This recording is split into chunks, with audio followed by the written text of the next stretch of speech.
into the room. Gary Cahill's still here. How surprised are you about that? Well, again, nothing surprises us in football. I think we accept that it's obviously went a bit longer than probably people envisaged.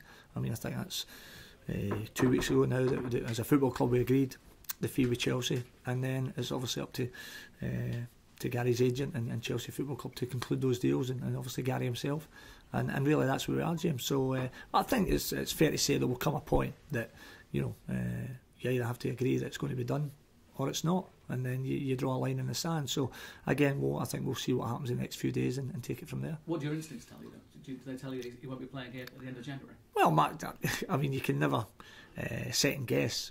You really can't anything in football. The bottom line is, while Gary's here, he continues, as you've seen it at Everton and prior to that against Wolves, amid all the speculation, he continues to play at a very high level because the quality he has.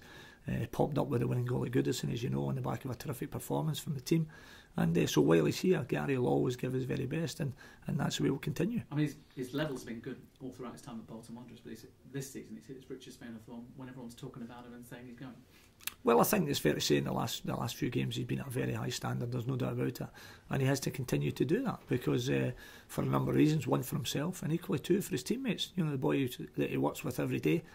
Gary knows he's got a duty and an obligation to give his very best for his teammates because that's your strength. It's as a group and as a team, and he continues to do that. Throughout the whole thing, people have said, well, that money unlocks your options. Is that how the situation has always been? I mean, that you're waiting almost for that money to land in the bank account without spending it? Well, where I am, I mean, I always continue to try and plan and move the club forward.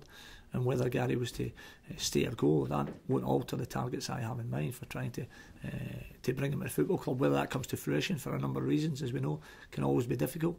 But it won't be through lack of effort. I'm trying to bring 2 or 3 players in to help the group we have, as we know, without going away in a tangent. We've been decimated by injury and suspension at different times and everything else. We're starting to get 1 or 2 back from injury. We're starting to get the emergence of some talented young players.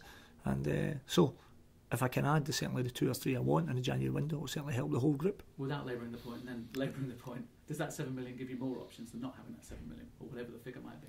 Well, I think it's fair to say if there's money available, that gives you more options than not having it, James. But we came in, as you know, 2 years ago in the first transfer window, second bottom of the league, never spent any money to bring talented players to the football club. So sometimes you have to be creative if you don't have that wealth that a lot of clubs do. But as I say, we continue to go on with it and make the best of the hand we're dealt.